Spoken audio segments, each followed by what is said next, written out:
बागेश्वर जनपद में कोरोना केसों में लगातार इजाफा जारी है। सूचना प्राप्त होने तक आज जनपद में कोरोना के 8 नए केस आए हैं। मुख्य चिकित्सा अधिकारी बागेश्वर डॉक्टर बीडी जोशी द्वारा अवगत कराया गया कि जनपद से आज कोरोना वायरस संक्रमण की जांच हेतु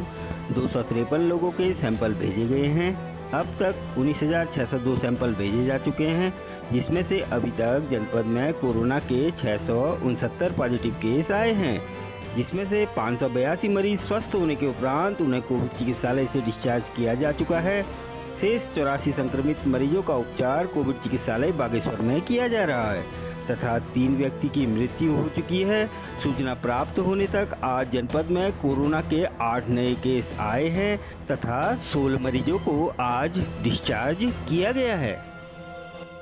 वहीं दूसरी ओर नोडल अधिकारी कंट्रोल रूम से प्राप्त सूचना के अनुसार आज सुबह 6 बजे तक एक दिन में बाहरी राज्यों से आने वाले व्यक्तियों की संख्या 115 है। वहीं राज्य के विभिन्न जनपदों से आने वाले व्यक्तियों की संख्या 105 है। इस प्रकार एक दिन में कुल 220 व्यक्ति सुबह 6 बजे तक जनपद में आए हैं। अब तक जनपद में 62,220 प्रवासी आ चुके हैं, जिसमें से बाहरी राज्यों से आने वाले प्रवासियों की संख्या 30,355 है तथा राज्य के विभिन्न जनपदों से आने वाले प्रवासियों की संख्या 31,865 है, जिसमें से 58,520 व्यक्तियों द्वारा 14 दिनों की क्वारंटीन अवधि पूर्ण कर ली गई है।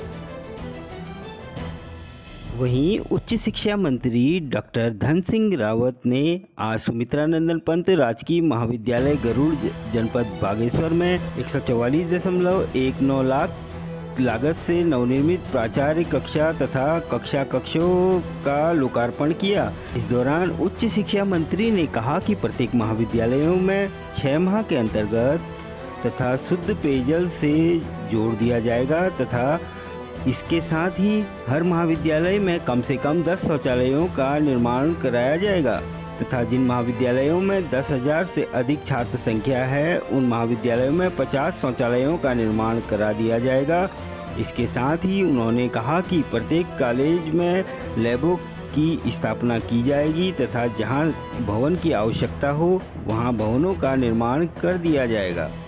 तथा महाविद्यालयों में विशेष आवश्यकता वाले बच्चों के लिए रैंप बनाए जाएंगे ताकि उन्हें अपनी कक्षा में जाने में कोई परेशानी न हो। इस दौरान मंत्री ने कहा कि प्रत्येक महाविद्यालयों में 4-4 स्मार्ट क्लास शुरू करने हेतु 10-10 कंप्यूटर दिए जाएंगे।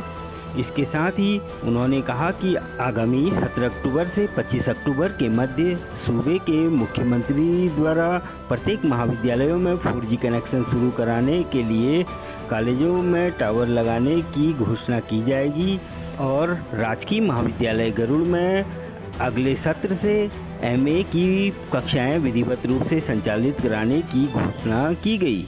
इसके साथ ही उन्होंने कॉलेज में शिक्षकों से कहा कि महाविद्यालय में उचित शैक्षणिक माहौल तैयार करने के साथ ही कॉलेजों को ग्रीन एवं क्लीन कैंपस बनाने की दिशा में कार्य करें। इस दौरान उन्होंने कहा कि प्रत्येक कॉलेजों तथा महाविद्यालयों में इस वर्ष से सोलर प्लांट लगा दिए जाएंगे। इस दौरान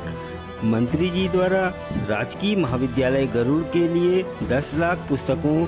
5 लाख फर्नीचर, 1 LED, 10 लाख खेल सामग्री इत्यादि व 2 लाख प्रयोगशाला निर्माण तथा 10 लाख की धनराशि जनरेटर सहित अन्य मूलभूत सुविधाओं के लिए देने की घोषणा की। इस दौरान उन्होंने कहा कि मेरा प्रयास रहता है कि प्रत्येक कॉलेज में हर 6 माह में भ्रमण कर कॉलेजों की मूलभूत सुविधाओं को दिलाने के लिए भरसक प्रयास करूं। इस दौरान उन्होंने कहा कि महाविद्यालयों में उच्च गुणवत्ता शिक्षा दिलाने के लिए जो भी प्रोफेसर अच्छा कार्य करेंगे उन्हें डॉक्टर भट्ट दर्शन पुरस्कार से नवाजा जाएगा तथा उनकी कार्यकुशलता को देखते हुए एक पदोन्नति एवं एक बार उनकी स्वेच्छानुसार अन्य महाविद्यालयों में तैनाती दी जाएगी। इस दौरान क्षेत्रीय विधायक चंदन रामदास ने महाविद्यालय भवनों के लोकार्पण अवसर पर छात्र छात्राओं एवं क्षेत्र की जनता को बधाइयां दी। वहीं राज्य सरकार द्वारा राज्य में पलायन रोकने तथा इसके लिए पलायन प्रभावित गांवों के लिए ठोस कार्य योजना बनाने जाने के लिए जिलाधिकारी विनीत कुमार की अध्यक्षता में जिला कार्यालय सभागार में मुख्यमंत्री पलायन रोकथाम योजना की बैठक आहूत की गई, जिसमें जिलाधिकारी द्वारा योजना के संबंध में विस्तृत जानकारी प्राप्त की। बैठक में अपर परियोजना निदेशक शिल्पी पंत ने जिलाधिकारी को अवगत कराया कि राज्य सरकार द्वारा राज्य में पलायन रोकने तथा इस हेतु राज्य स्तर पर पलायन प्रभावित गांवों के लिए ठोस कार्य योजना तैयार करने के लिए ग्राम विकास एवं पलायन आयोग का गठन किया गया है, जिसमें 50% तक पलायन से प्रभावित राजस्व गांवों की सूची पलायन आयोग द्वारा ग्राम विकास विभाग को उपलब्ध कराई गई है, जिसमें जनपद हरिद्वार को छोड़कर शेष अन्य जनपदों में लगभग 474 ऐसे राजस्व ग्राम आयोग द्वारा चिन्हित किए गए हैं, जिसमें 50% तक पलायन हुआ है, जिसमें जनपद बागेश्वर के 34 राजस्व ग्राम को चिन्हित किया गया है, जिसमें 50% तक पलायन हुआ है, जिसमें विकासखंड गरुड़ में 19, कपकोट में 10, बागेश्वर में 5 राजस्व ग्राम शामिल हैं।